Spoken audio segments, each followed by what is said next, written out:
Афанасий Романов. Кыржағыз бойын кепсәне. Любовь Борисова, Захарова Тылбаға. Усуранағы.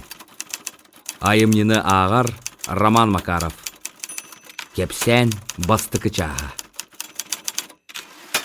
Афанасий Романов. Рассказ старого воина.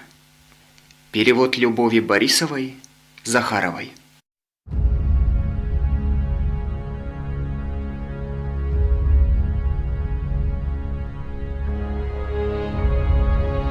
Однажды мои отпускные дни выпали на май в продолжение длинных майских выходных.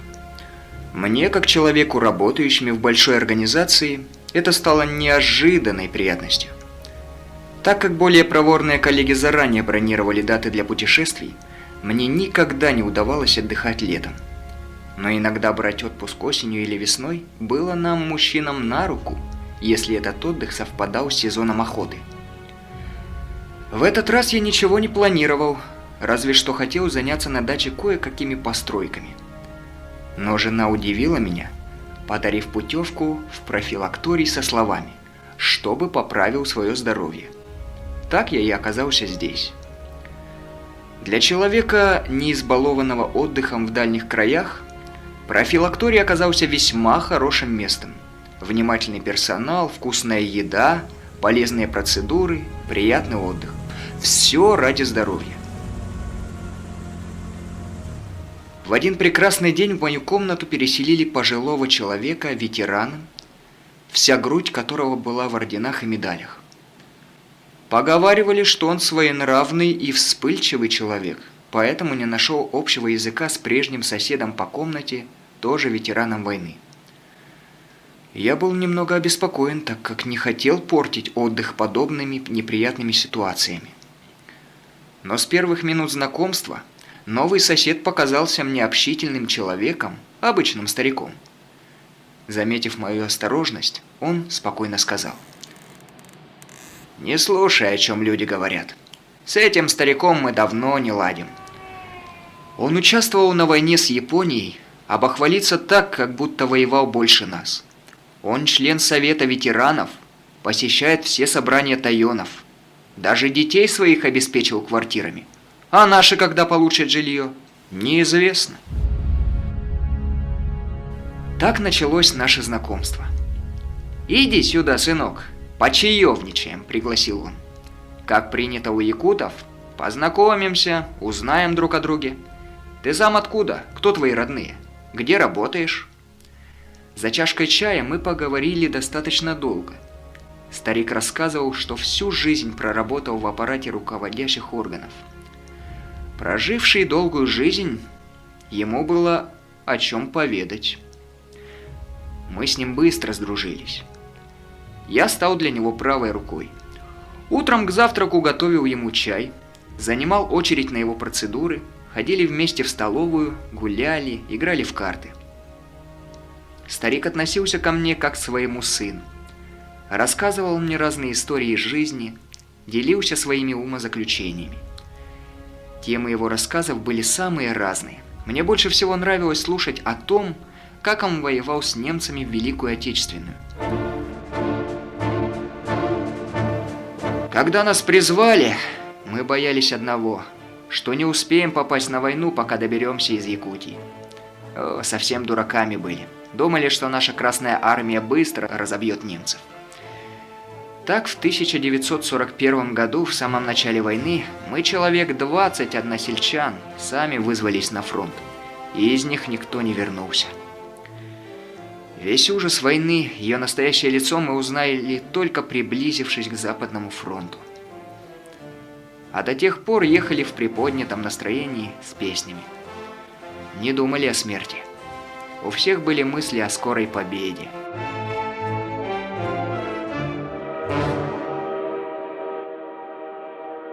Проехав больше 10 дней на железной дороге, мы доехали до какой-то станции около Москвы.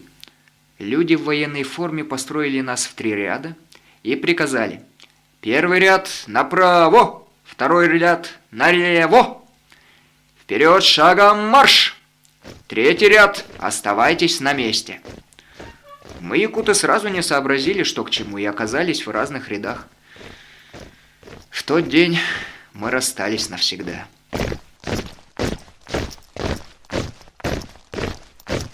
Наш ряд, отошедший от общего места сбора, снова построили в одну шеренгу. К нам вновь подошли люди в военной форме и сказали: «Кто умеет обращаться с лошадьми, вышли вперед!» Мы, оставшиеся 3 якутов, шагнули вперед. Так мы стали бойцами конного войска генерала Даватора.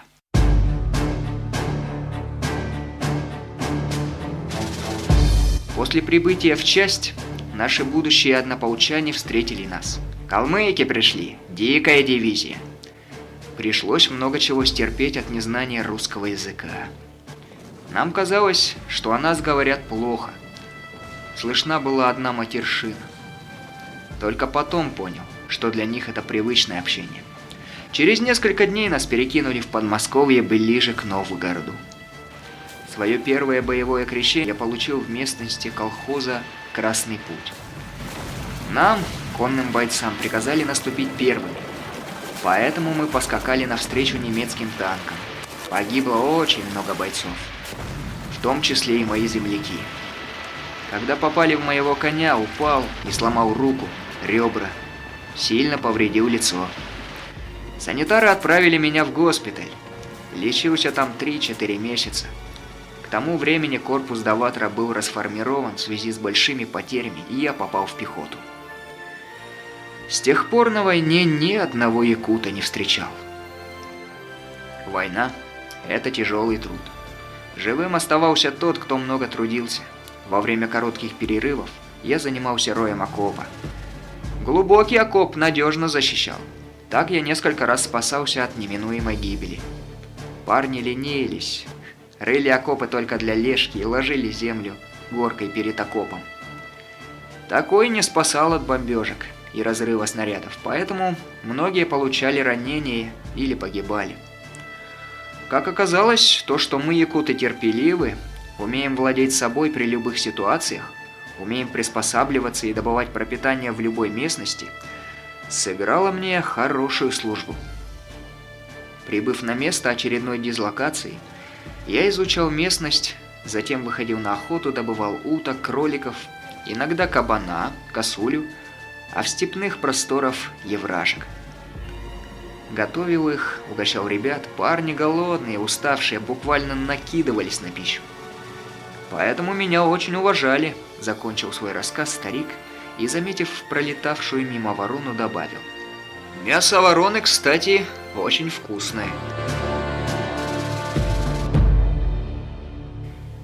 Войну я завершил в Чехословакии в городе Прага, где и после объявленного Дня Победы немцы не сдавались и продолжали воевать. После победы никто не хотел умирать, поэтому если стреляли из какого-нибудь здания, никто с нашей стороны не шел в атаку. Вместо этого доставляли артиллерию и полностью уничтожали дом. Однажды нашу роту загрузили в грузовик и привезли в одну из окраин города, дали приказ очистить квартал от немцев и обойти все квартиры. Мне с одним молодым бойцом из донских казаков было поручено обойти все квартиры одного 5-этажного дома. Видать, сражение прошло недавно. Квартиры пустовали. Мы довольно быстро добрались до 5-го этажа. Перед последней квартирой мой напарник сказал: «Я тут малость покурю, ты пока зайди, глянь, что там».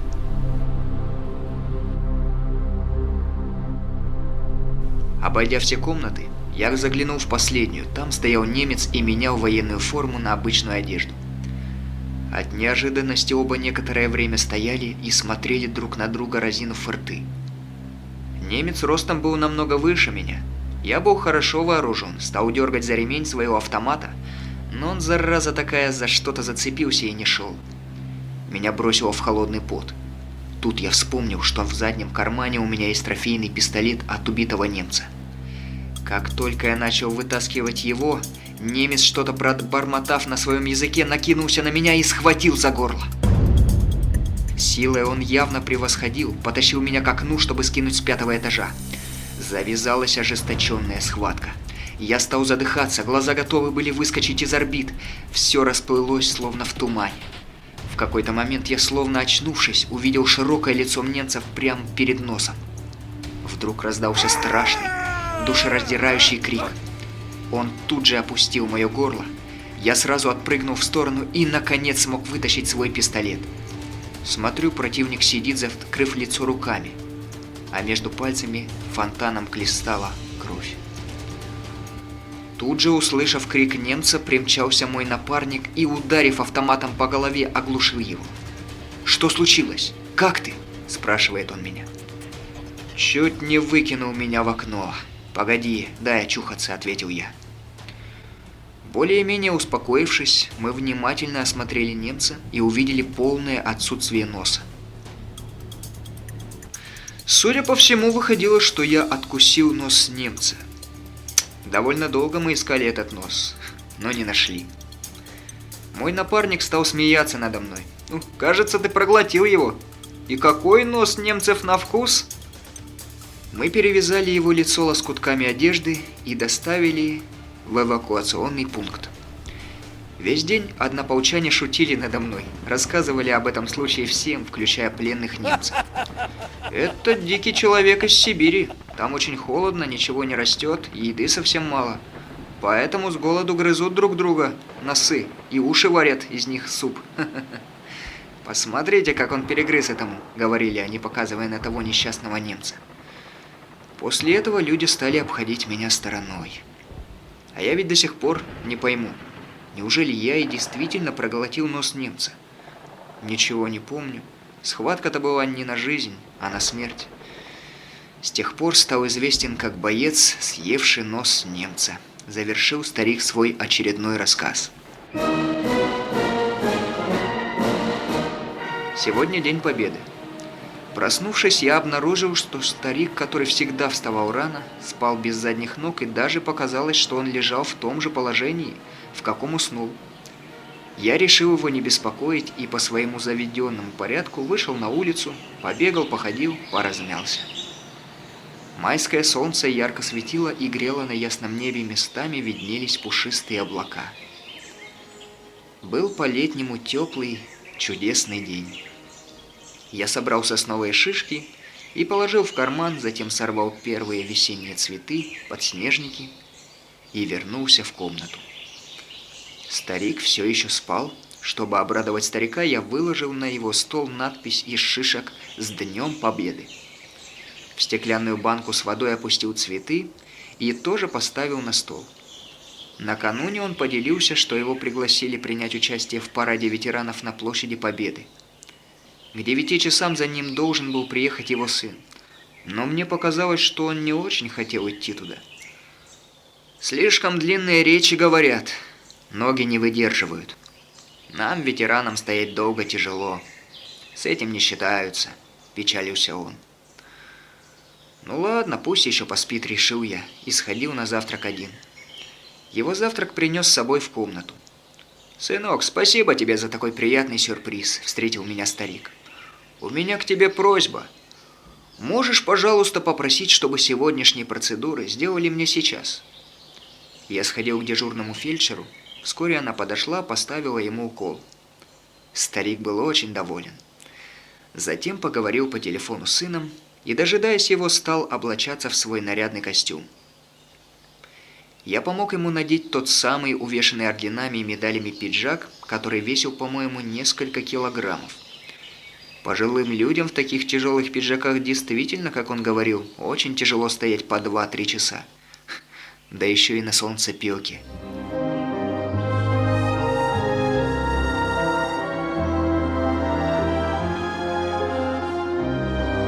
Вскоре подъехал его сын, я проводил друга до машины. Для меня этот день прошел как обычно.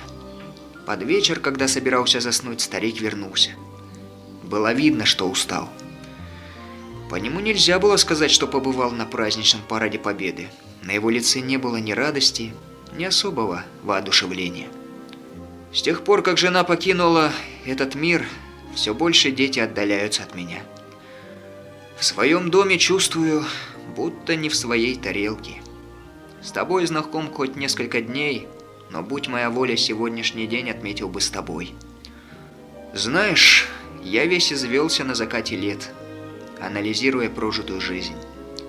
Была бы возможность родиться еще раз, я бы старался жить разумно, сказал старик. Подойди, сядь сюда. У меня угощение от Тайонов. Он вытащил из сумки бутылки коньяка и водки, поставил на стол закуски, принесенные из дома. «Давай отметим этот день», и протянул рюмку с коньяком. «Поднимем за павших на поле боя, за моих друзей, товарищей, отдавших свои жизни, души за мирное небо.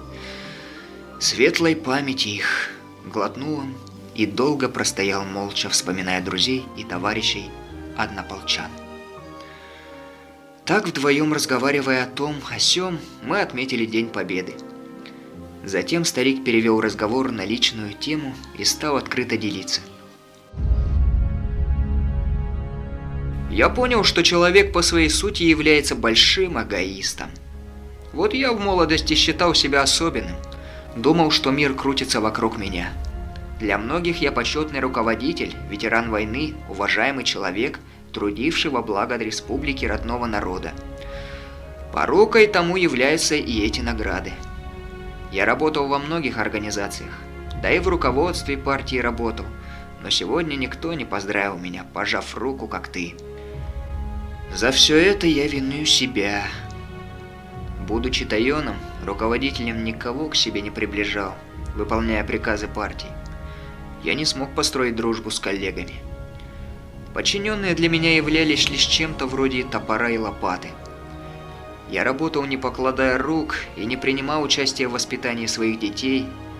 В результате дочь с сыном выросли эгоистами похлеще меня. Знаешь, они видят в человеке не человека, а только мешок с деньгами. Главная ценность для них – деньги. Ломают голову только над тем, как бы заработать побольше денег, а других интересов нет. Все молодое поколение, считай, становится таким. Поэтому сейчас я живу только со светлыми чаяниями своих погибших друзей. В таком преклонном возрасте в день Великой Победы я оказался в своем доме совсем один. Ни сын, ни дочь не заглянули, даже не позвонили. После парада сын в большой спешке отвез меня домой, наверное, посчитал, что сделал все, что полагается. Только сейчас понял, какую большую ошибку я совершил в жизни. Как видишь, я оказался один как перст и отмечаю этот день здесь, с тобой. Вспоминаю своих однополчан, насколько мы были едины. Все для победы, все для фронта. Люди разных национальностей были как один человек. Сталин действительно был великим человеком. Это он сделал страну страной. Поднял экономику, объединил все народы одной миссией, создал великое государство. А мы его разрушили, окончательно порвали связи с братскими народами, перестали понимать друг друга, ведь даже мы, немногочисленные якуты, не можем найти общего языка между собой. По районам делимся, не признаем, что нас совсем немного. Да что там говорить, когда в семьях родные люди живут в разногласии. Мы, живые фронтовики, предали идеи своих товарищей, павших на войне, поделился старик тем, что его мучило. Я молча слушал, не прерывая его монолог, боясь обидеть неосторожным словом. Безусловно, когда человек преклонных лет оценивает прожитую жизнь, когда на склоне лет видит разрушение тех идеалов и идей, за которые он и его товарищи боролись, жертвуя всем в жизни, свято веря в них, это тяжело и не может не наталкивать на определенные мысли о жизни и ценностях, которыми человек руководствуется всю жизнь. Думал и я об этом, а старик продолжал делиться со мной своими откровениями. Оглядываясь назад, я понимаю, что виноват перед своим народом. Человек в основном живет сегодняшним днем. Но рано или поздно приходит время, когда начинаешь оценивать, анализировать прожитую жизнь. И приходит понимание об истинной сущности жизни. Я всегда и на войне, и в мирной жизни находился на самой гуще событий, активно работал, везде и всегда в первых рядах. Женился на украинке, обзавелся семьей, родил сына и дочь. Мы с женой прожили счастливые, долгие годы. В этом плане у меня нет сожалений. Однако сын, как я и взял у жены, девушку другой национальности. Его дети, мои внуки, воспитываются в русской среде, по-якутски не понимают ни слова. Дочь тоже связала свою судьбу с человеком иной национальности.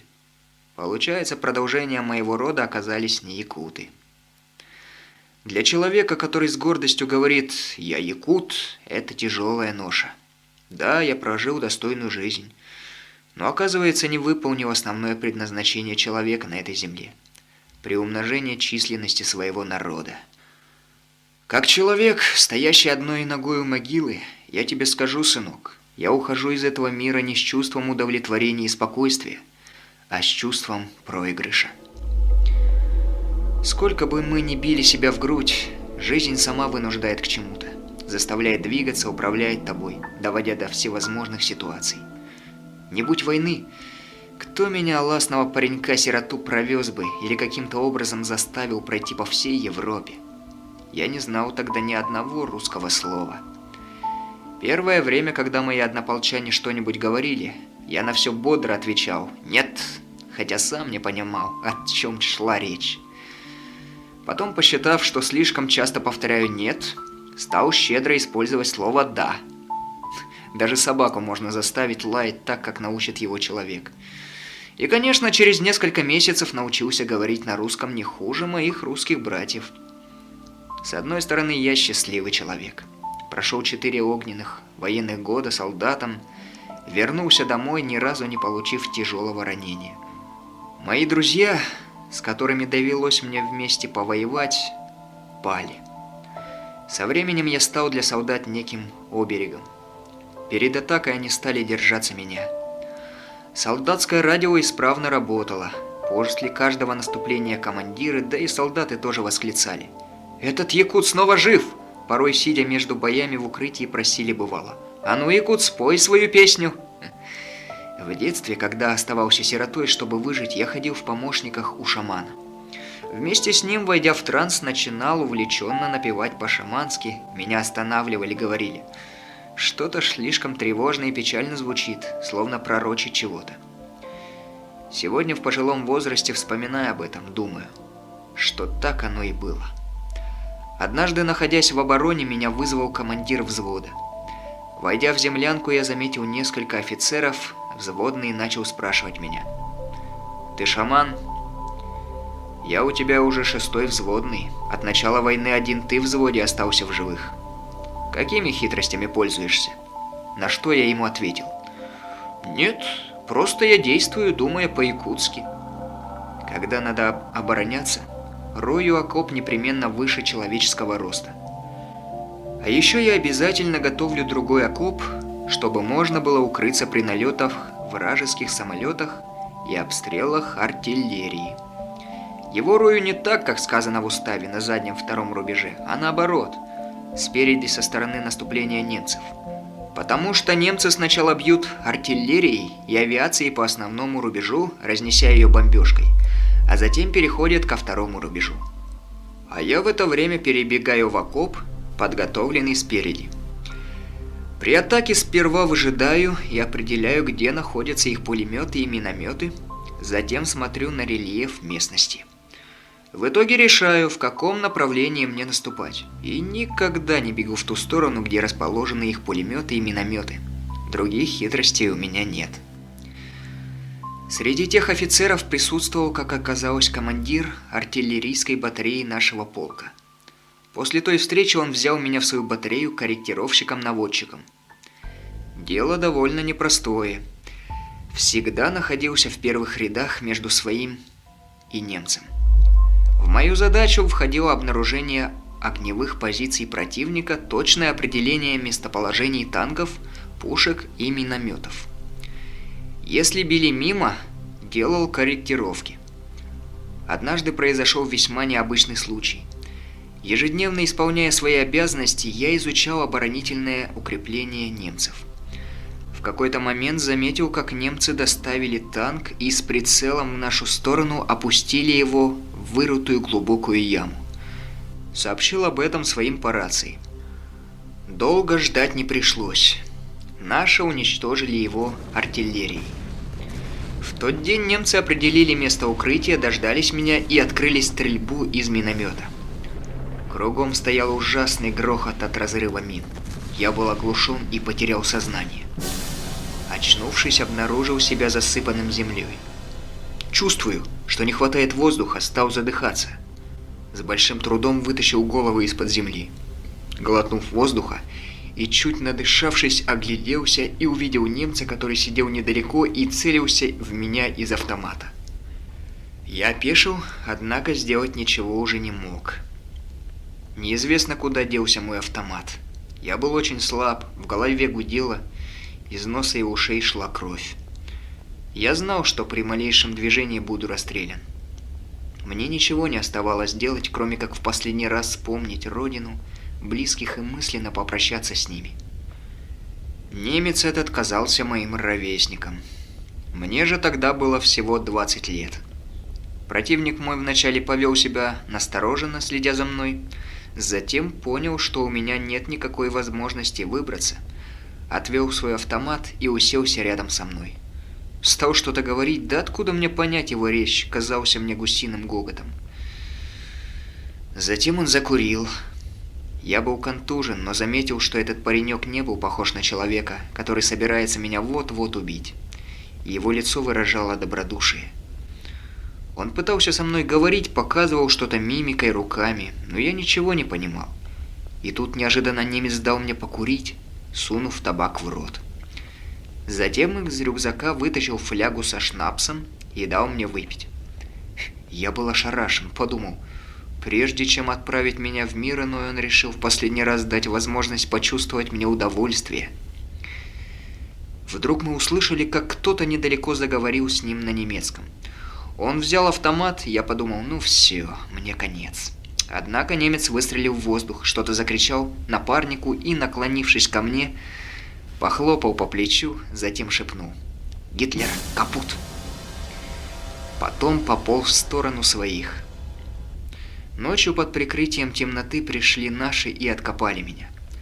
Был у нас у солдат такой неписанный закон на войне.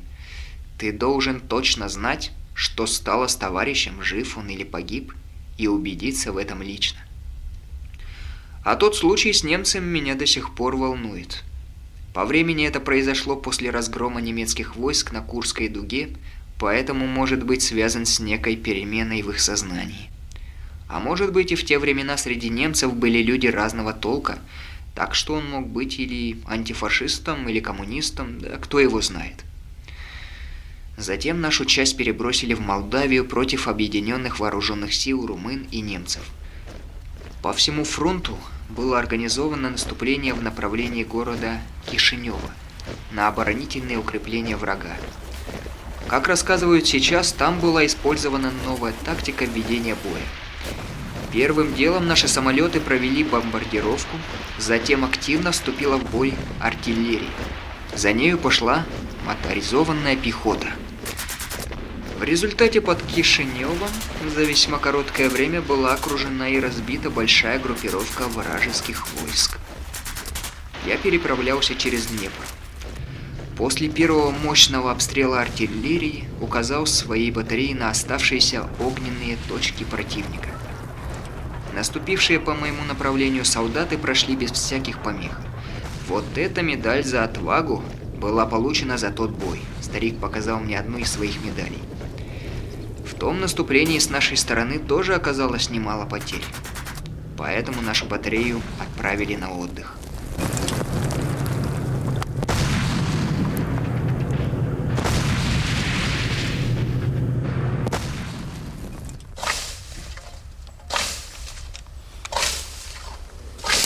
С женой своей Таней, донской казачок, я познакомился там. Нас разместили на околице какой-то деревни в уцелевшем доме конторы бывшего колхоза. Начались дни отдыха. Ожидали с тыла прибытия новых частей, пополнения новыми солдатами батареи, затем должны были идти дальше. Мы весь день били баклуши. К концу дня я решил искупаться, подсел на телегу водовоза и доехал до речки. Неподалеку местные косили сено, в основном были одни женщины. Мне вдруг вспомнилась родина. Подумал, что наши в это время тоже косят.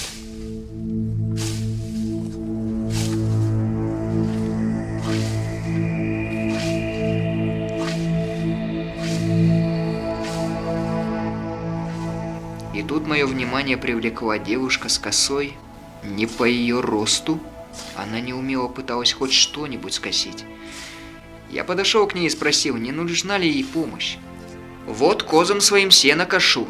Не доедают, поэтому и молока нет. А сестренка с братиком молока просят. 2 старших братьев на войне. Отец с матерью пожилые, поэтому сама», — поведала девушка. Слушая ее рассказ, я осмотрел косу, она была вся разболтана, держалась при помощи одного болта.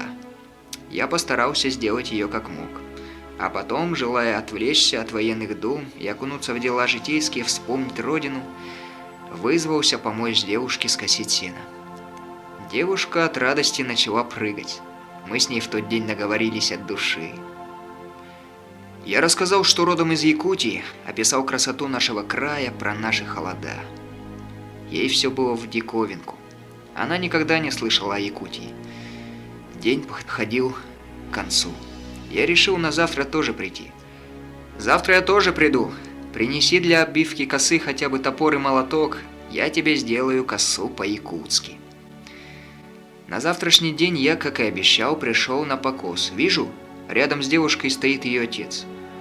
Поздоровавшись, я принялся за работу, сразу достал заготовленный заранее из ивового прута черенок и приладил его к косе. Затем крепко стянул жестянкой из-под ящика для сбора винограда. Вставил клин, получилась почти новая коса. Лезвие косы они точили по-своему, ручным точилом. Я же отбил лезвие молотком, положив его на железо обуха топора. Затем прошелся по нему напильником. За каждым моим движением внимательно наблюдает ее отец. Решили испытать косу в скашивании. Она получилась довольно острой, со вчерашней косьбой ни в какое сравнение. Накосили очень много травы. Старик не переставал меня нахваливать. «Какой же ты умелец и умом находчив, солдат!» На что я отвечал: «Это не мой ум, а ум моего народа». Так почти неделю косил с ним траву. Впервые в жизни я познал там, что такое любить женщину. Вскоре нашу часть продвинули вперед, пришло время расставания. Но мы не теряли связь, переписывались. По окончании войны мы с моей Таней встретились в Киеве. Я привез ее в Якутию. Ну а дальше ты знаешь, как у нас сложилось. Сынок, знаешь, мне сейчас очень полегчало. Хорошо, что поделился с тобой своими думами и размышлениями.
Erağinden ıyıtar bollak kınan mıntın tuz kotu mostaq moran enarit tan kalbet sıkı buhayun olam nyoçama muhtarın pısı asaymaktaram varan talan kara kanarının toğun bağır baydarın talan ilcabaralların sorağın yestemin oğlu çağı boyutlarını kıtarım boğayan köyük kabirgar süstür don kanu bısan çeyrelesen Allah'ım Allah'ı tellen kayan katan eragay bildir de atayıbı hılak anı mantan tozu argah gün sirik kesil beser Irak daydu tugargas taktar bütün siyetin diyeyin oksu sarabol lubut onun alcar kıydağık oksu bolara bulan kesi kana oğlana örüs boğalağın sok kulluğam kesi uğam tas kaya boğlanacak tallar alcar kayda kok suta bir köteğin turar ama kara bırgar nenkalan ipit uluğa gar üste küste kulu diyen sörga isteyen turamın kalcıkta beyim kankıyan turamın yünger sök terkönüm bolladım. Күндү сәргәр истәчиләр. Эһиги хиттигит Афанасий Романов кыржагыз бойын кепсәне айымны бастыкы чагын. Кепсәне тылбастата Любовь Борисова Захарова. Ахта Роман Макаров. Тыгы уһу таңна әреләрелик. Сарсын бу биремеге кепсән иккис чагын истергитигер ңарабыт. Афанасий Романов. Кыржагыз бойын кепсәне. Любовь Борисова Захарова тылбаға. Усуранағы. Айымнины ағар Роман Макаров. Кепсән иккис чаға.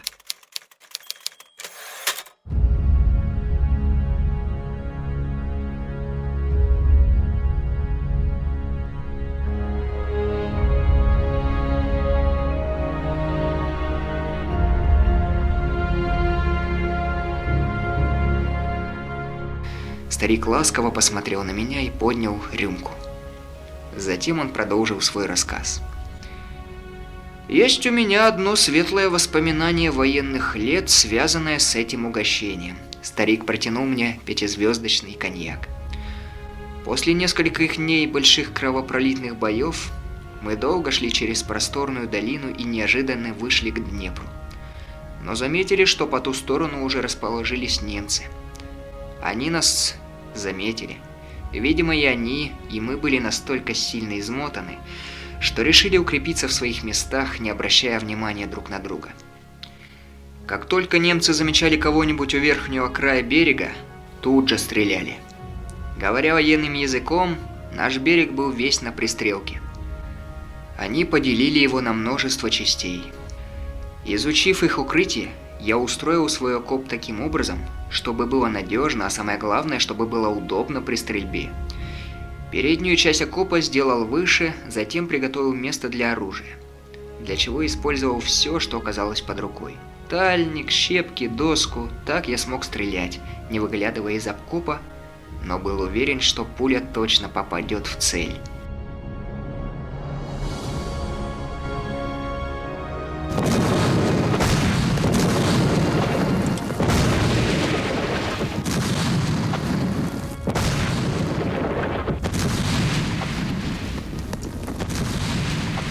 В светлое время дня противник не давал нам двигаться. К Днепру мы подошли, отстав от основной части, и за это нашему командиру было вынесено большое порицание, что снизили в должности до капитана. На самом деле он не был виноват. Перед нашим выходом прошли дожди, поэтому дорога вся оказалась разбитой, и приходилось двигаться очень медленно. «Я буду рассказывать тебе, как было на самом деле», — говорит старик. В пути околело несколько наших лошадей. Война есть война, некогда было улаживать за ними. Всю дорогу били их кнутом, заставляли идти, даже если у них не оставалось сил. Ничего хорошего от этого не выходило.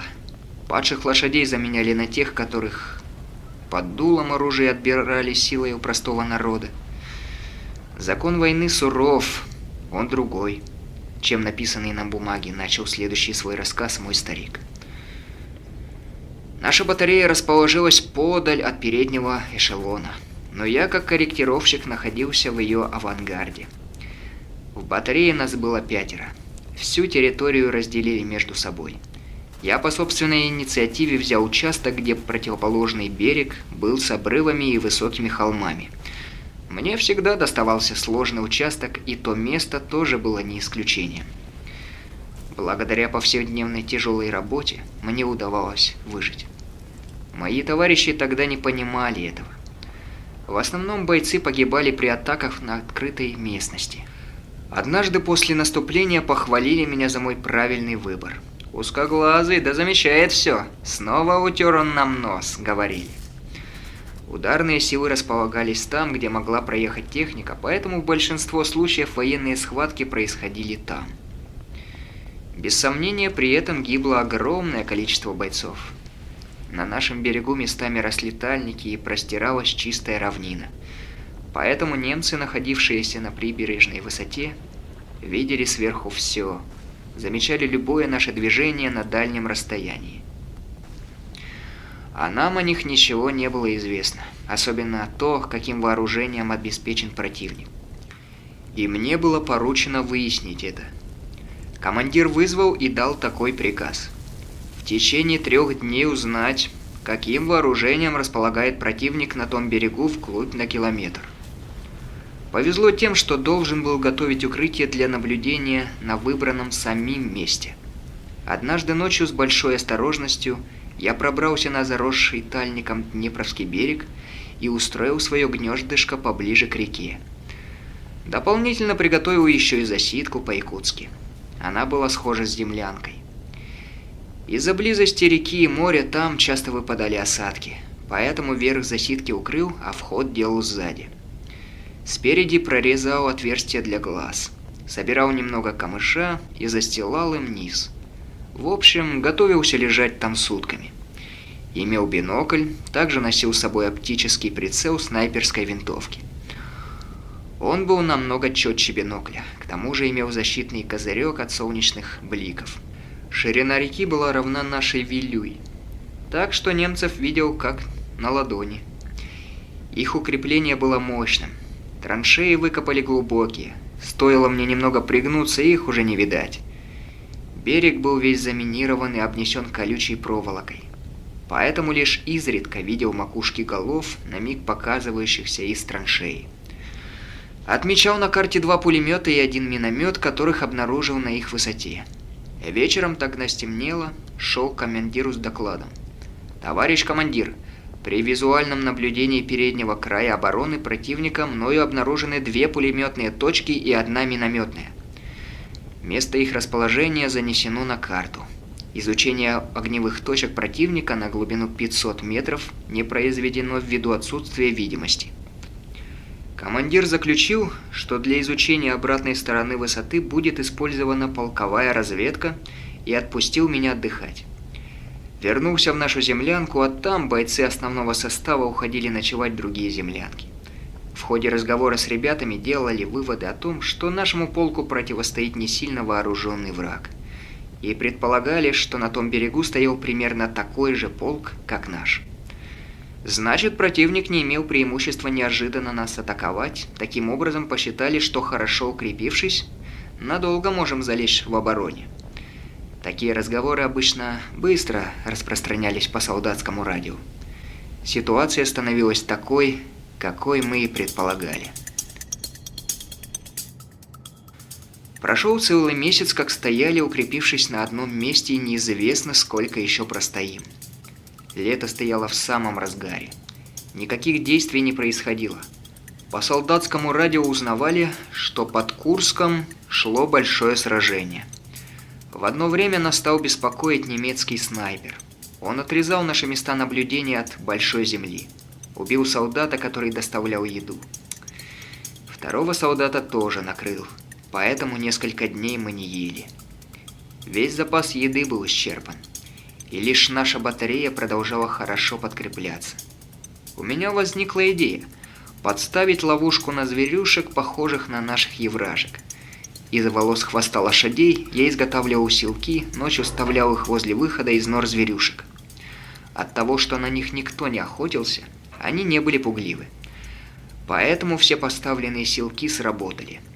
Евражка тех мест была вдвойне крупнее нашей. Раньше я видел, как разделывали и готовили белку. Думал, что, наверное, нет особых отличий. Убирал у них железы из подмышек и разделывал ее, как белку. Брал у кого-то лапшу, у кого-то соль и готовил много супа. Суп получался отменным. Солдаты из ближайших частей, видать, ощущали вкусный запах супа и приходили к нам в гости на угощение. Евражек-то было много. Голодный солдат быстро учился всему. Нужно было лишь умело удалить железу и готовить. Ребята все были так рады и довольны, говорили. Сразу видно, что человек из рода охотников. Это ж надо додуматься сделать силки из конского волоса. И еще надо уметь поймать на них этих евражек.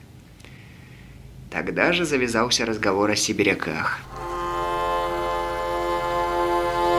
В те времена русские еще не знали, что есть якутский народ. Меня звали сибиряком или чукчей. Однажды заглянул в нашу землянку командир батареи и включился в разговор. «Вы же, сибиряки, белку в глаз бьете из ружья? А ну-ка достань этого гада. Если достанешь, я тебе 2 бутылки коньяка поставлю». Обратился он ко мне то ли с просьбой, то ли с приказом. На войне солдат живет одним днем, и когда парни стали меня подстрекать, я, приободрившись... «Товарищ капитан, постараюсь достать этого гада, но он же снайпер обученный. А вдруг меня убьет? Поэтому прошу в виде аванса бутылочку коньяка наперед». Даже сам удивился собственному ответу. Командир наш наивно согласился и, проговорив «я сейчас», вышел из землянки. Долго ждать не приходилось. Вскоре вбежал к нам его молоденький адъютант. «Эй, сибиряк, танцуй, командир тебе коньяк отправил». «И вот это тебе закуска». С такими словами он вытащил и положил на стол шмат свиного сала и буханку хлеба. Так что тем вечером все голодные наелись досыта и пребывали в радостном настроении. Я до сих пор очень тепло вспоминаю об этом. Вот так командиры понимали солдат. Ведь нас всех связывала одна общая доля, радостно признался мой старик и продолжал. На следующий день мы, корректировщики, получали прямой приказ обнаружить позицию того немецкого снайпера. Я забрался в свою засидку и наблюдал за передним рубежом немцев. Утром солнце светило с нашей стороны. В какой-то миг на вершине высоты блеснула вспышка, и затем был услышан ружейный выстрел. Вечером я доложил об этом командиру. Снайпер расположился на высоте напротив меня. «Хорошо, завтра ударим по нему артиллерией», – отвечал командир. Придя в землянку, уснул. Проснулся от того, что кто-то будил. Оказалось, это был адъютант командира. «Сибиряк! Командир вызывает», – сказал он. Когда зашел в их землянку, командир обратился ко мне. «Подойди сюда, отметь, где вчера заменил позицию снайпера». Я отмечал, он продолжал. «Получен приказ уничтожить снайпера, а также огневые пулеметные и минометные точки.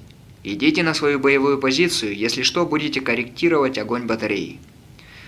Получив приказ командира, я вернулся за свою засидку и начал проводить наблюдение за немцами. Должен был выяснить одно: появился ли тот самый снайпер или нет. Прождал довольно долго, и вдруг в один момент на прежнем месте сверкнул солнечный блик, отраженный от камня. Увидел его, тут же схватил телефон. «Товарищ командир, он на своем месте», – доложил я командиру. Прошло совсем немного времени, и земля вздрогнула от мощного взрыва. Сзади меня были слышны звуки стрелявших пушек. В тот же момент на высоте, где находилась позиция снайпера, земля взметнулась вверх от взрыва снарядов. Осиное гнездо было разворошено. С двух сторон почти час продолжалась перестрелка из пулеметов, автоматов и винтовок. Постепенно она затихла и прекратилась. Я думал, что теперь-то уж наверняка после мощного арт-обстрела тот снайпер получил по заслугам. Приходя вечером в землянку, первым делом видел, что раздали солдатам еду. Все были довольны. Наполнив желудок, почувствовали себя счастливыми людьми. Что ни говори, сытый солдат хорошо сражался. Затем проходила только неделя, а на позиции снайпера появился другой немец, который снова замучил нас. Никто даже голову поднять не мог, столько солдат ранил, покалечил. Новый снайпер, по-видимому, изучил ситуацию по ликвидации предыдущего снайпера, с одной точки не стрелял дважды. Поэтому нам в руки не давался. А ведь сражение со снайперами не являлось функцией артиллеристов в войне. Вместе с тем наш командир распорядился не прекращать наблюдение. В один из дней немцы на своей высоте оживились, стало заметно больше передвижений. То там, то сям замелькали их каски. Вроде слышен был звук мотора машин. Я решил разузнать, что они делают. Ниже места, где я был расположен, в середине реки на песчаном островке, лежала с самого начала нашего прихода заброшенная лодка, до половины зарытая в песок. Пришла мысль добраться до нее, чтобы лучше рассмотреть тот берег. О своей идее сообщил командиру и получил от него разрешение. Вечером, когда стемнело, со своим русским товарищем добрались до того песчаного островка, с большими предосторожностями забрались в лодку, разрыли там ямку наподобие подполья с тем, что можно было расположиться на ней сидя. Нижняя часть ямки тонула в воде, так что я снимал всю одежду и сидел в воде, которая доходила мне выше пояса. Мой товарищ, возвращаясь, тщательно удалил наши следы. Вода была теплая, все же стояло лето. Утром на рассвете через дырки, оставленные на лодке от выстрелов, проникали лучи света. Лодка представляла собой лишь остов, весь изрешенный следами пуль, что приходилось мне на руку. Со всех сторон мог следить за противником. Склон высоты был отвесный, так что мне все было видно, как на ладони. Немцы, укрытые от чужих глаз тальником, как казалось, ходили за водой, спускаясь по оврагу. Два немецких солдата, стараясь быть незамеченными, спустились и набрали воды в ранцы. Вместе с тем мне совсем не было видно, чем же были заняты они на вершине высоты. Тогда я решил понаблюдать за оврагом. Видел изредка мимолетные движения немцев. Голые до пояса солдаты носятся туда-сюда с бревнами, подходящими для возведения землянок. Вначале я считал, что они восстанавливали блиндажи, разгромленные нами при обстреле. Все, что вижу, записывал на клочке бумаги.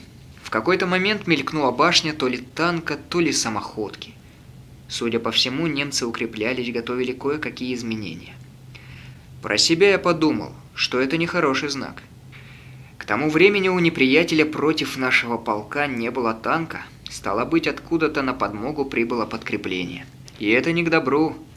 Среди солдат уже который день ходили слухи о том, что ожидается мощное наступление врага. Мы, бойцы с многолетним опытом, полагали, что на нашем направлении наступление не должно было случиться.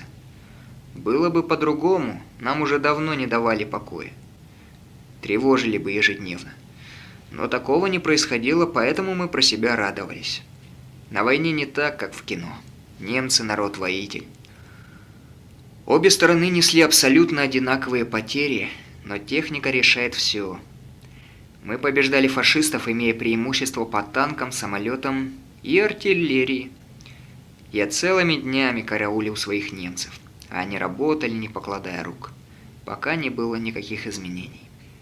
Вечером, перед закатом солнца, один из солдат с винтовкой и в маскировочном костюме вошел в кусты и застрял там. Я сразу насторожился. Немецкий снайпер в тот день обосновался там. А завтра где притаится, неизвестно. Пользуясь моментом, решил открыть охоту. Между тем боялся выйти из своего укрытия, ведь знал, что трудно быть невидимым на глазах у снайпера. Временами поглядывал на овраг, куда девался немец, непонятно.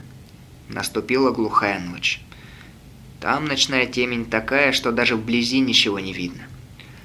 Во второй день снова не было замечено никаких изменений. Я знал, что лежал под острым взглядом немецкого снайпера. И где именно он залег в этом овраге, гадал я, карауля овраг. Он-то был виден как на ладони, однако в нем немецкого добра молодца я никак не обнаружил. Была на отвесном каменном склоне одна расщеплена, и я полагал, что, возможно, он укрылся там. Я думал только об одном – как бы не упустить его до наступления темноты. На пути с оврага оттуда, где заканчивались кусты, до вершины высоты было метров 10 открытого места, и шансом для выстрела я рассматривал именно тот момент. Я должен был выстрелить только один раз. Если враги узнают о моем местоположении, не быть мне живым. Когда садилось солнце, я взял в руки ружье и прицелился в то самое открытое место и ждал момент в полной готовности. Начинало темнеть. Но вершина высоты все еще оставалась освещенной вечерним полусветом. Как только было подумал, что немец решил сегодня не возвращаться, как на высоте показалась его голова, затем спина. И нажал на спусковой крючок. Затем, да что сейчас скрывать, от страха залег на самое дно той самой ямки и спрятался, значит. Как и было ожидаемо, снова началась перестрелка и длилась около часа. К моему счастью, враги не поняли, откуда я выстрелил. Постоянно били по нашему берегу. Под утро, крадучись, выбрался со своего укрытия. Доложил командиру об увиденном и о том, что стрелял в немецкого снайпера. «Не могу сказать, убит он или нет», — признался я. «Танк видел, говоришь, это плохо. Значит, дополнительные силы подбрасывают. Я сперва не понял, почему они такую пальбу подняли. Оказывается, это ты им настроение испортил», — сказал командир. После этого тот снайпер пропал, наверное, был сильно ранен или убит. Все мы облегченно вздохнули. Спустя несколько дней адъютант командира снова пришел к нам вечером с бутылкой коньяка. О тех радостях у меня до сих пор живы светлые воспоминания. Я впервые попробовал в ту пору это угощение. И сейчас, когда пью коньяк, всегда вспоминаю про тот случай на войне. С этими словами старик мой разлил по рюмкам коньяк. «Эту рюмку поднимем за победу и за наших близких», – завершил он свой рассказ. Наутро, побывав на процедурах, вернулись в свою комнату. «Вот ты вчера так много рассказывал, однако не вспоминал о том, где встретил День Великой Победы. Расскажи об этом», – попросил я старика. И он тут же начал свой рассказ.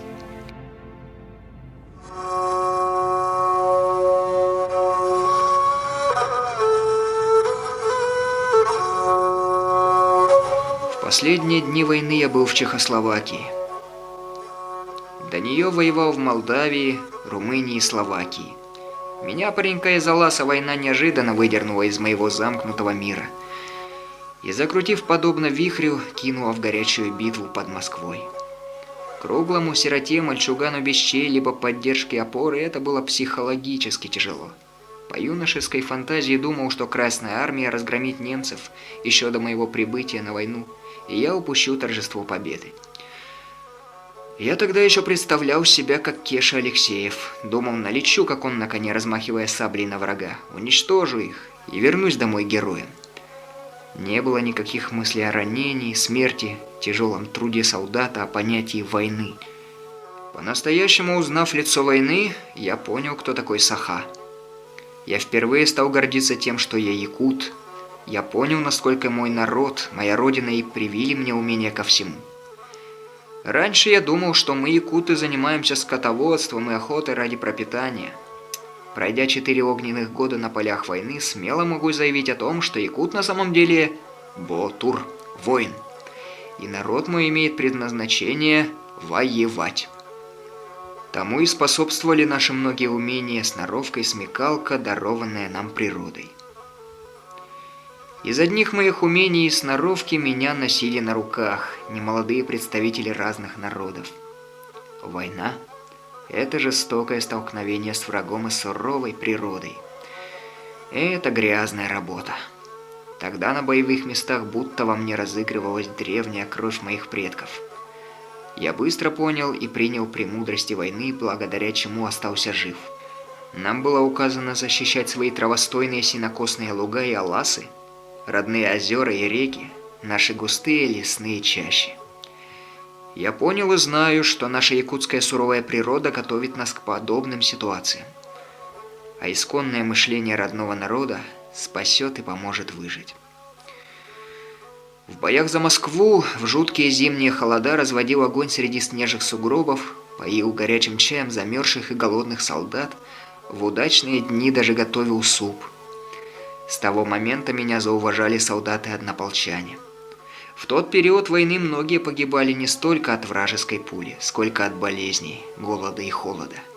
Война – это прежде всего страшный труд. Возведение всяких там блиндажей и землянок не представляло для меня никакой проблемы. Разве есть якут, который не умел бы пользоваться топором? Однажды в холодную зимнюю пору в местах, где не было никакого жилья, я разводил огонь на дне окопа. Затем на тлеющих углях застилал всякие растительности и делал вроде теплой лежанки. Мы всем отделением ложились там дружно ночевать. Такое приспособление переняли солдаты других отделений. Впечатляло всех, кто видел. Да только ли это? Как заиграет у нас кровь охотника. Можем приготовить еду из любой дичи. Вот, например, в тех краях разводились зайцы-русаки бурого цвета. В свободное время я вставлял на них петли, затем готовил и кормил своих однополчан. Они от этого приходили в изумление. «Вот дает якут! Откуда у тебя такие знания, навыки?» — говорили. А ведь все это шло от мудрости и знания моего народа Саха, накопленный на протяжении многих лет.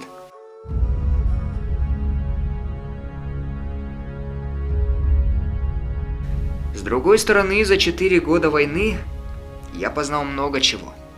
Увидел воочию, как обустраивают за границей свою жизнь западные народы. Все это время мечтал, что, вернувшись на родину в свой Алаш живым и здоровым, постараюсь сделать подражание им. Если оценивать в целом, те народы оказывали обустройству своей жизни первостепенное значение. Делали все добротно, что и бросалось в глаза. Каждая семья проживала на хуторе, как и мы, якуты, в Аласе, друг от друга на приличном расстоянии. Меня поразило то, что до каждого хутора вела сложенная из камня дорога. Их некоторые хутора были намного состоятельнее наших довоенных колхозов. Жилье все с благоустройством. Вокруг хуторов высажены сады. В них особое значение придается плодовым деревьям. Очень хорошо за ними ухаживают, высаживая в особом порядке каждый вид. Территория Словакии располагается за грядой Альпийских гор, и хотя не видно там высоких горных вершин, Местность весьма гористая, холмистая. На всех склонах этого плоскогорья они растили виноград.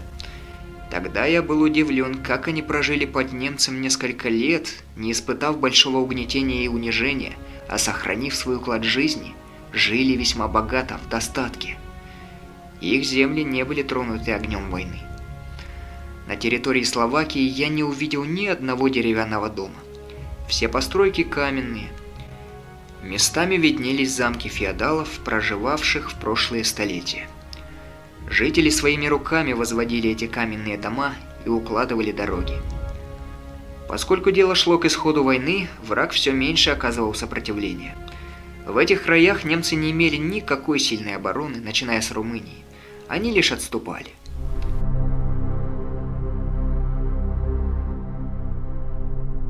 Взяв Братиславу, мы двинули к столице Чехословакии, но вдруг неожиданно, в 50 километрах до Праги, наступление было остановлено. До сих пор не могу понять, почему. До Праги, считай, ни одного большого вражеского объединения не встретили, а небольшие гарнизоны, расположенные в маленьких городах, предпочли отступить к Праге. Перед этим наступлением мы очень быстро прошли территорию Словакии.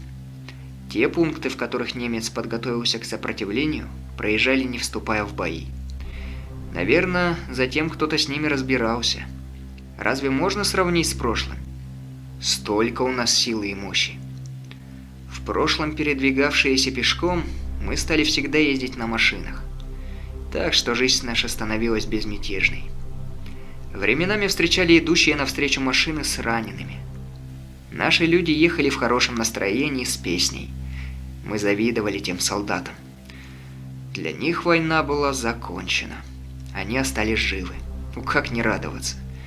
Наверняка думали только о том, как вернуться к своим детям, женам, к себе домой. Таким образом, после сильного наступления по всему фронту была объявлена передышка. В один прекрасный день нашу батарею поселили в какой-то хутор. Нас встретил хозяин хутора, словак Мирош Гашек, с женой. Их язык был как-то похож на русский. Нас человек 50 солдат устроили в сарае. Командира батареи и офицеров в гостевом доме, а командиры орудий, старшина и сержанты устроились в бане. На другом фронте вовсю шли бои, а мы на хуторе пробыли больше 10 дней. Когда их виноград стал с нашу черную смородину, попробовал его на вкус. Ты будешь смеяться, но я только там узнал, что на деревьях растут плоды. Яблоки, сливы и груши впервые попробовал на войне. Тот хутор вызвал у меня большой интерес.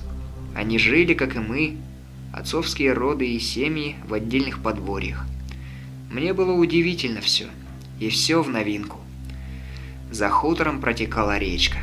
Ее воду использовали для работы мельницы и динамо-машины, которая вырабатывала свет. Скотский навоз перерабатывали в газ и использовали для отопления и приготовления еды.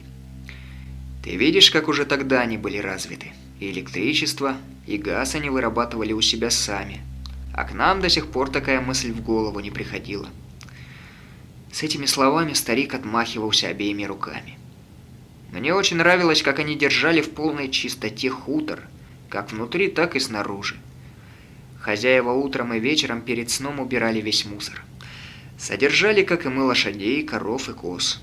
Скот и птицы держались раздельно. У каждого свое отведенное место. Я был поражен тем, что при уходе за скотиной они уже в то время использовали механизацию. Коровий навоз пускали в специальную траншею, где чистили, пропуская через ленту железными зубьями, которая была подключена к трактору. У нас это только начинают применять. В своем хозяйстве они имели столярную мастерскую, мельницу, цех по приготовлению сыра, напитков и пива. Они продукты питания производили и всякие орудия труда изготавливали. Для временных нужд получали электричество посредством устройства, напоминающего велосипед. При кручении педалей вырабатывается свет. Его использовали для краткосрочной работы в цехах. Большой интерес вызывал у меня камин в доме хозяев из-за своей схожести с нашим камельком. В голове возникала и крепко сидела идея, что по прибытии в свой лаз построю дом и поставлю в нем русскую печь, а также такой камин. В скором времени становилось ясно, что война была близка к завершению. Каждый день получали известия об изменениях на фронте. Связист батареи, сын солнечного Узбекистана Русланбек, сразу стал ценным солдатом. Ожидали его вещания с нетерпением. Мы были в курсе, что наши войска дошли до реки Одер, разгромили там сильную вражескую оборону и теперь штурмовали Берлин, столицу фашистской Германии. В течение дня собирались несколько раз, чтобы слушать новости. Спустя некоторое время, и вот 2 мая пришло столь ожидаемое нами известие. Внимание, говорит Москва. Информация от Совинформбюро. Победа за нами. Весь эфир заполнился новости о знамени победы, водруженном над Рейхстагом. Война завершилась в Берлине. Среди солдат гуляли самые разные слухи о смерти Гитлера. То ли схвачен он, то ли расстрелян, то ли покончил с собой, выпив яду. Радость у нас была безмерной, неописуемой. Теперь было известно, что продолжения войны не будет. Немцы были окружены в Чехословакии с одной стороны Красной армией, с другой стороны войсками союзников. Перед нами в Праге стояло отборное войско СС какого-то немецкого генерала. А мы сидели там в бездействии и баловались щедрым угощением, каждый день выпивали их пиво. Старик мой посмотрел на меня. Вот с тех самых пор я полюбил чешское пиво. Оно и в ту пору было хорошее, сейчас наверняка стало лучше. Ну ладно, это к слову. И продолжил. Неожиданно взорвалось чешское радио. Весь эфир был заполнен с восстанием чехов против немцев, которое шло в Праге по призыву Национального комитета. Временами передавали краткие сообщения о боях, которые вела некая русская армия, вошедшая в Прагу с запада. Я тогда толком не понимал, в чем дело. В эфире часто сообщали о поражениях восставших, о создавшемся в Праге тяжелом положении. По радио шли призывы о помощи, обращенные к нашим войскам и войскам наших союзников. А мы продолжали стоять на месте. Хозяин дома Гашек злился на нас. Там в Праге с немцами воюют простые люди за освобождение Чехословакии, а вы, солдаты, сидите здесь, жируете и пиво мое пьете. Но мы-то простые солдаты, откуда знали, почему бездействовали? Солдат исполняет... «Мы ждем приказа», — отвечали ему. Мне со стороны становилось досадно. Думал, почему так получилось? Все равно ведь будем воевать. Так можно было бы и раньше разгромить. И тогда я начал слушать чешское радио. Пришедшая на подмогу какая-то русская армия не давала противнику разгромить восставших, благодаря чему большая часть Праги была освобождена. Здания автовокзала, почты, центрального радио, переправы через реку Влтава. Несмотря на это, немцы оказывали большое сопротивление, да еще и в помощь к ним направились танки.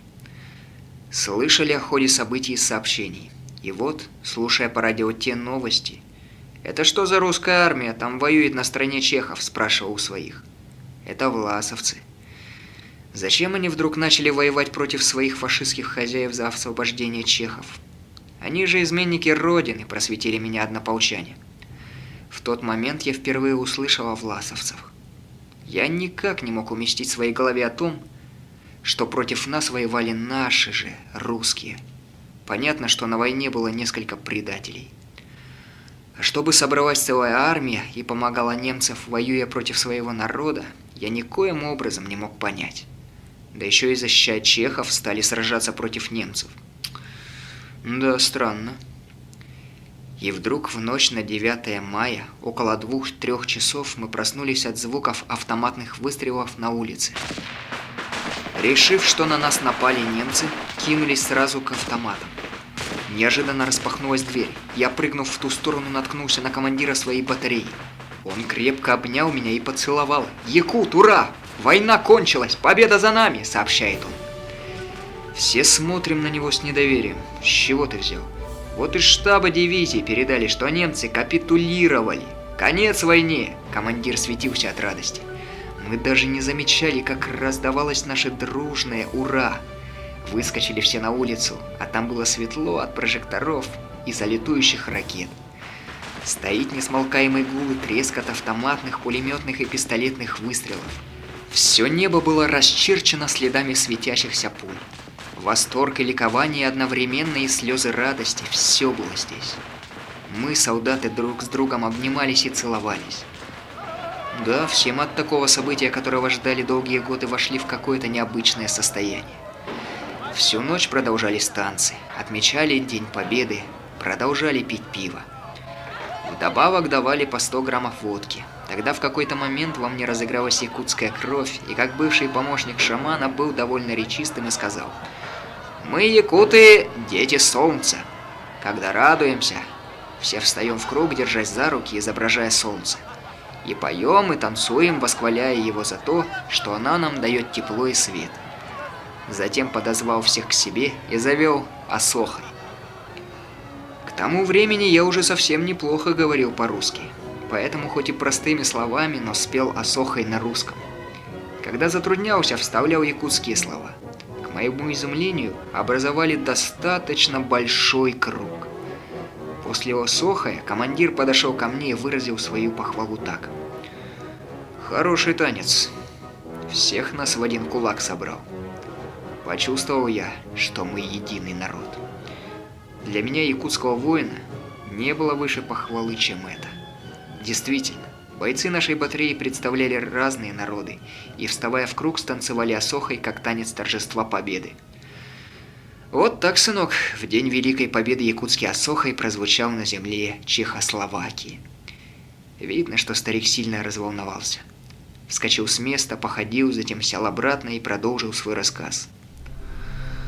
Утром на рассвете получили распоряжение о том, что будет проведено наступление по освобождению Праги. Закон войны суров.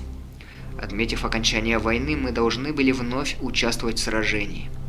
Быстро собрались и двинули в направлении Праги. После испытанной нами столь сильной радости об одержанной нами победе, такой приказ разом зачеркнул все чувства. Одному Богу известно, вступая в бой с противником, останемся ли живыми или нет. Для солдата ситуация не очень хорошая. Никто не хотел погибать. Когда ехали, каждый из нас сидел, уйдя в себя. Времена не прежние. Немецкий самолет не пролетал над нами и не бомбил нас. Не встречая нигде сопротивляющегося противника, менее чем через 2 часа мы добрались до Праги. Установили, что до нас проезжали танки. На одной площади увидели следы большого сопротивления немцев. Горели несколько наших танков. Проезжали, обходя тела как немецких, так и наших погибших солдат. Эта часть Праги была освобождена. А в западной части города на улицах шли бои. Нас закинули туда. Мы должны поддержать огнем своей батареи пехоту, наступающую по этой улице, и уничтожить огневые точки противника, приказал командир. Наша пушка 45-ка оказалась очень подходящим орудием для внутригородских боев. 3-4 человека легко перетаскивали ее в нужное место. Работы много. Здесь никто словами «Ура!» не бегал в атаку. Если стреляли из окна какого-то дома, мы ликвидировали эту точку пушкой. В конце концов, стали преследовать даже одиночных стрелков-автоматчиков. Так что находились в авангарде наступления. В одном месте вражеский пулемет сорвал атаку пехоты. Командир батареи приказал нашему орудию уничтожить того пулеметчика. Мы притащили свою пушку и, поставив ее в укрытии у угла здания, выстрелили несколько раз. Но снаряд, проходя по касательной, не достал укрепленного гнезда пулемета. Стали советоваться, как быть. Я предположил, надо бить прямой наводкой с противоположной стороны улицы. Как будешь бить прямой наводкой, если пулеметчик находится на 5-м этаже? Мои товарищи смотрят на меня с удивлением. Рассуждал весьма просто. Когда стреляем снизу и наискосок, снаряд отскакивает, не доходя до дота, где укрылся немецкий пулеметчик. Так что надо стрелять в упор, в лоб, и тогда мы его уничтожим. Значит, надо его бить с 5-го этажа, говорил я. Мои товарищи ходили вокруг пушки, ломая голову в поисках решения. Как орудие на 5-й этаж поднимешь? Оно-то тяжелое, большое. Не получится, пришли они к выводу. Верно говорят, всю пушку никак не поднять. Поэтому я предлагал. Нужно разобрать орудие на части. Только ствол и станину оставим неразобранным. Там соберем и выстрелим. Потом, придя к общему согласию, разобрали орудие по частям и подняли на плечах на 5-й этаж дома, находящегося напротив дома с пулеметчиком. Там орудие вновь собрали и всего лишь одним выстрелом уничтожили тот дом. Этим случаем наше участие в освобождении Праги было завершено. Пока мы вновь разобрали и вновь собрали свою пушку, пехота в это время ушла далеко вперед, и мы не могли догнать своих. Большая часть города была освобождена танкистами. Свою батарею мы нашли с большим трудом под ночь. Утром на рассвете нас закинули в город Градец, чтобы выследили перемещение немцев. Прибыв туда, на одной из улиц мы подвергались атаке русских казаков в немецкой форме. Оказывается, это были власовцы. Как и мы, будучи бойцами конского корпуса генерала Даватора, пошли под Москвой в атаку на немецкие танки с одними саблями под пулеметный огонь. Так и они смело поскакали на нас, как показывают в кино, с лихим свистом, шашками наголо. Мы расстреляли их в упор. Это были остатки царской армии генерала Шкуро. Не знаю, было ли это правдой. Мои однополчане солдаты отозвались так. Это ярые враги советской власти и коммунистов. Я впервые тогда услышал об этом белом генерале. Получилось так, что самую последнюю схватку на войне я завершил схваткой со своими людьми. Как только мы взяли Градец, немцы стали массово сдаваться. Так лично для меня закончилась война. Таким образом, этот великий день победы я один из якутских воинов встретил с событиями, вызвавшими и чувство ликования, и чувство печали. Чем больше времени проходит с той поры, тем больше память о том Осохое, который мы станцевали на земле Чехословакии, становится глубже и дороже, значимее. В тот круг Осохая, который завел я, молодой якут, вошли все, и они представляли самые разные народы, в том числе и хозяин хутора словак Мирош Гашек. Как же мы были едины и сплочены.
Пысасаймақтарам варанталан қара қанарын тоғын байдарын талан елде бараларын сорағын естәймен олуны чағы бойыттарын кытарым Боген күйекке бүйәргәр сүстір дон қану бұсаң сәйеләсән өтелән каяң қатын әрәғай білдірді әтәйбі Hılak anımantan Tozargağ gün sirik Kesil bəsər Irakdaydı tuğarız Taktar bütün siyetin Deyin oksusar bol Lubot onun alcar kıydağ oksu bolara bulan kiti kana olana örüs boğalağın sok kulluğam kiti uğam Tasxaya bolanacak tallar alcar kayda fok suta beğiyedi köteğin torar ama karabırgar nenkalan ipit olur